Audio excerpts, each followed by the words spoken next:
La vraie nature de Gilles Carle. Un balado du Centre culturel Pierre Gobeil, réalisé par Yann Fournier avec la participation de François Renaud, commissaire, et de l'artiste Chloé Sainte-Marie. Pour ce troisième épisode, j'ai demandé à Chloé et à François d'approfondir un petit peu plus sur qui était Gilles Carle. Et vous allez voir que ça passe un peu par la fête, ça passe un peu... on fouille encore dans la peinture, dans la démarche créative dans cet épisode-là. Quand on regarde la filmographie de Gilles Carle, ce qui est intéressant, c'est que les thèmes sont universels. Et c'est toujours le principe, c'est un peu comme les romans de Michel Tremblay. Michel Tremblay nous parle de sa vie sur le plateau Mont-Royal, mais ces personnages deviennent des archétypes, ce qui fait que peu importe les pays, les communautés qui ont reçu sa littérature, son théâtre, qui a été traduit dans de nombreuses langues, dans le cas de Gilles Carle, il est le reflet de ce que nous sommes foncièrement comme Québécois. Et c'est ça qui est intéressant. Il part de nos réalités québécoises, il les transcende, il les magnifie, et finalement, ça devient des thèmes qui sont universels. Les gens se reconnaissent aussi bien dans les pays du Moyen-Orient qu'en Europe. Mais partout, finalement, partout son cinéma a été diffusé. Et c'est sans doute une des raisons pour laquelle, lorsque La mort d'un bûcheron est sorti en 1972 à Paris, le film a été diffusé en salle pendant plus d'une année. Ce qui est quand même exceptionnel. Écoutez, 1 an, un film québécois à Paris. Alors, il a vraiment ouvert les horizons et je dirais que il nous a permis, au travers de son cinéma, d'entrer dans la modernité.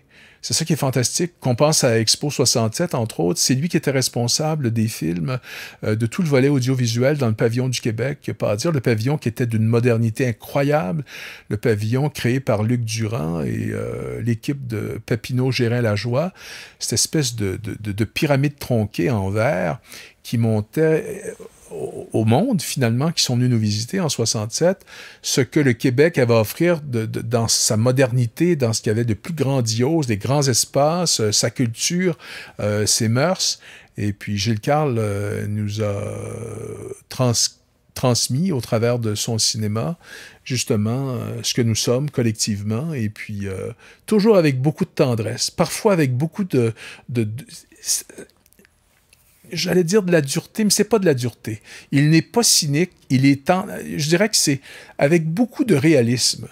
Et c'est peut-être ce qui fait que parfois les gens ont eu de la difficulté à s'identifier, mais il a été un peu le miroir de ce qu'on est collectivement.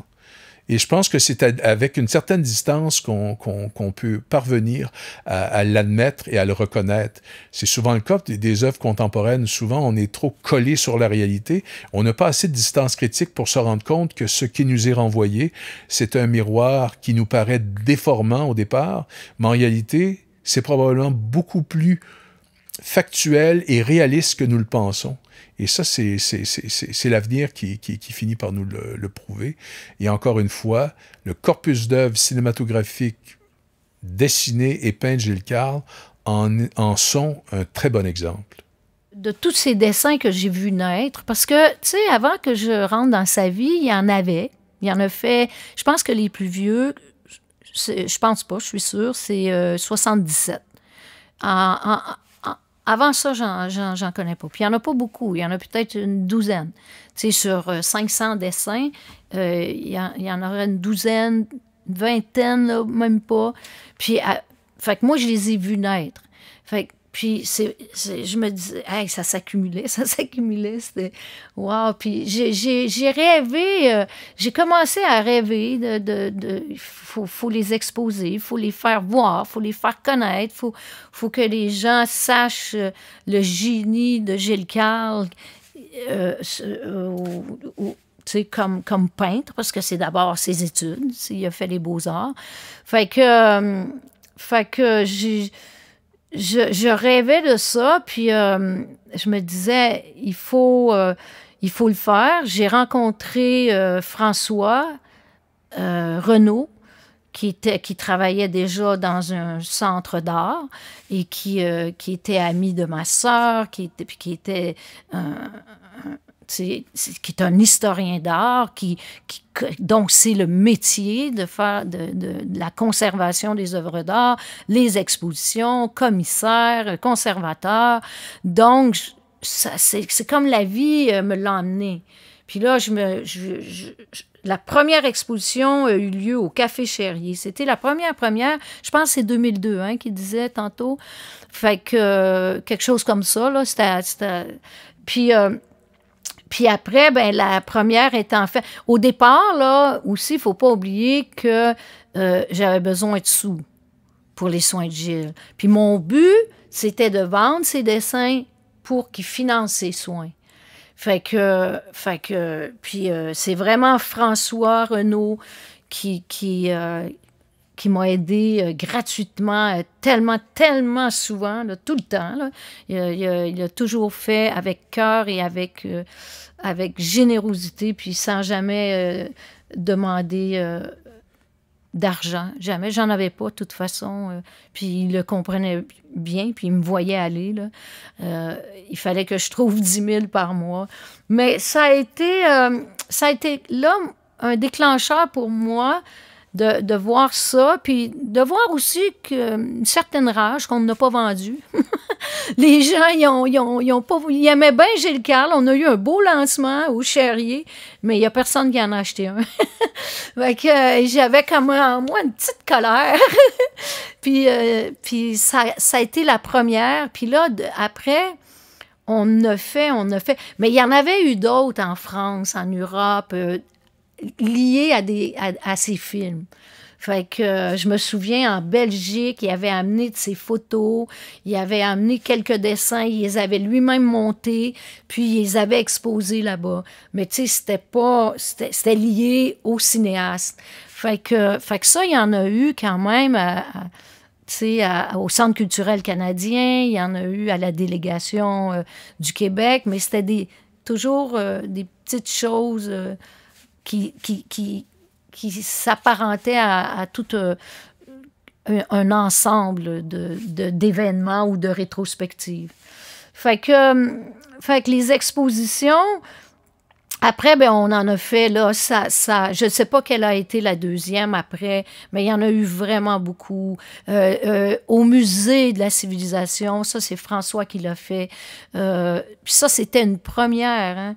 Ça s'est jamais fait que le musée de la civilisation se penche sur un individu. Puis il voulait pas au départ, mais moi, j'étais assez...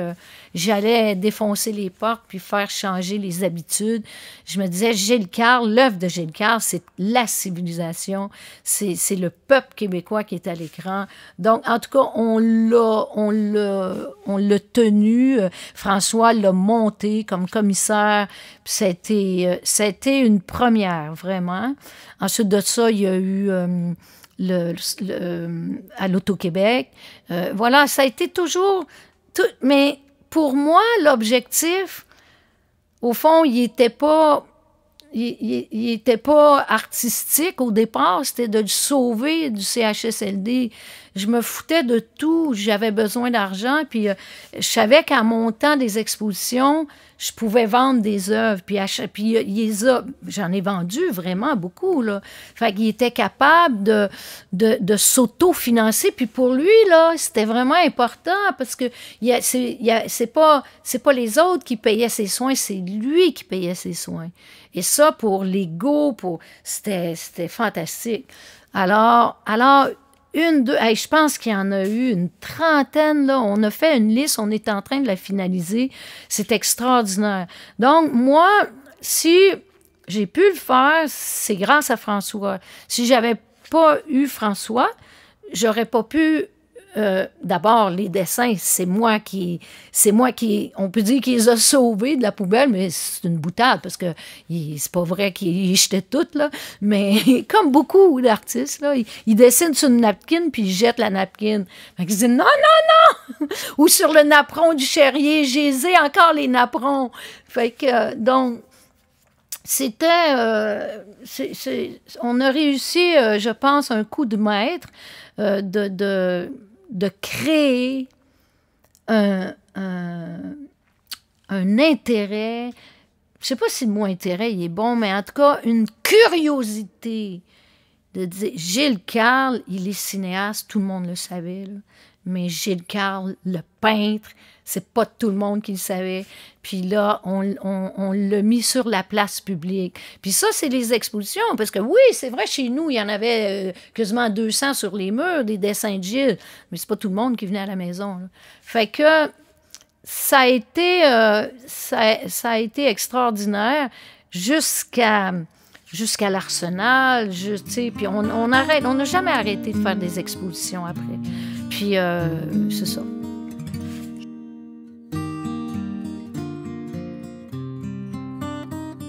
En ce qui a trait à l'exposition à la vraie nature de Gilles Carle à Sherbrooke, compte tenu de, je dirais, l'exiguïté des lieux, et c'est pas négatif en disant ça, c'est un peu comme un petit écrin.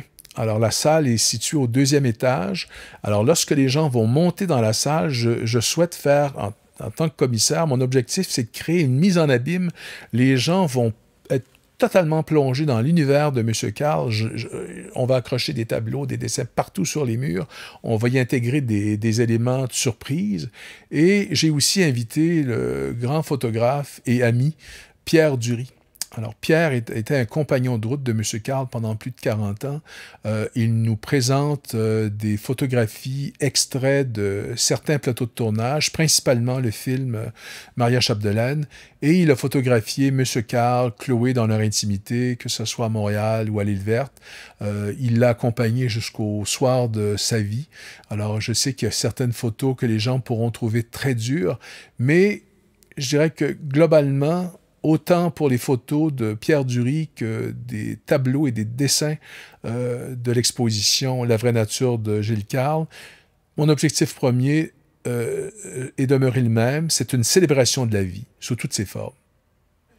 La place qu'occupait la fête chez Gilles, c'était total. Quand je l'ai connu, chez nous, c'était chez lui. Moi, je suis rentrée chez lui en 82. C'était une bouche de métro, là. Ça rentrait, ça sortait nuit et jour, là. Il aimait le monde, il aimait s'amuser, il aimait tout le monde. Il y avait pas de... il y avait pas de... je sais pas comment dire, de jugement sur les gens, sur leurs valeurs, sur leur éducation, sur leur diplôme universitaire ou pas. L'esprit de fête était tout le temps dans la maison, était au Carré Saint-Louis, mais était aussi au restaurant, était aussi quand on faisait du jogging, était aussi quand il jouait aux échecs. Il était fête, il s'amusait, il y avait le jeu en lui, il y avait le sens du jeu, le sens de l'émerveillement, puis il jouait avec tout. Fait que c'était ça, la nature de Gilles. C'est vrai, c'était pas juste des parties, mais tout était prétexte à la fête. Même les tournages, c'était toujours un party de plaisir, ces tournages. Puis après, à la maison, c'était pareil. Puis chaque sortie était pareille. Il faisait que rire. Il riait, il aimait, il voyait ses frères et sœurs. Puis c'est un conteur d'histoires. Puis tous les enfants, Carl, ils se racontaient des histoires. C'était des soirées à rire. C'était tellement beau, là. Moi, j'arrivais d'un monde très rigoureux, rigoriste, tu sais, religieux. Puis là, c'était l'éclatement. Fait que Gilles, c'était ça, mais c'était pas ça forcé. Il était comme ça. Il jouait jeune. Il me racontait ce qu'il faisait avec son frère quand il était enfant. C'est un joueur de tours. Puis c'est fun parce qu'il jouait des tours, mais en même temps, il était aussi... Il a fait les beaux-arts, c'était un être qu'on peut dire savant, mais dans le sens noble et chaleureux.